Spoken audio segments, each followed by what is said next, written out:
So this year, we wanted to start a digital music lab here at Grassland Middle. And one morning this fall, Dr. Drinkwine met with me and he said that we had a wonderful donor who graciously granted us money to fund the lab. At Atmos Energy, we believe that every student deserves the possibility to explore different options throughout school, and this is something different that they've never had before, so we're really excited about the Digital Music Lab. This is digital music, and basically we just learn how to set up our own songs and make beats and just make our own music. We are learning on GarageBand. It's the baby version or the brother version of Logic, which is a real-world DAW, a digital audio workstation. We can either record music that we play on this keyboard, or there's pre-downloaded songs that we can mix and match from. So we were able to fund almost every single thing in this room when it comes to equipment. So that's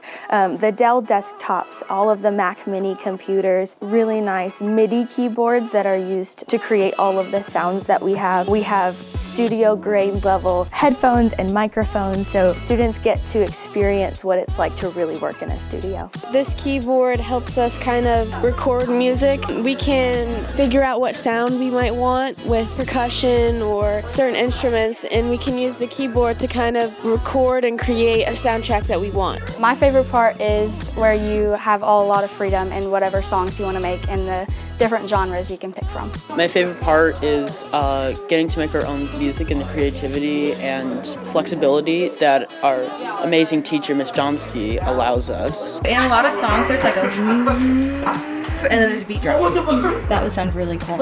I love seeing the light bulbs go off. Every once in a while, I'll be walking around and I hear a student go, "Oh my goodness, this is awesome, we have to use it." It makes my heart happy hearing that, I can't hear what they're hearing, but the joy that comes from that really makes me happy.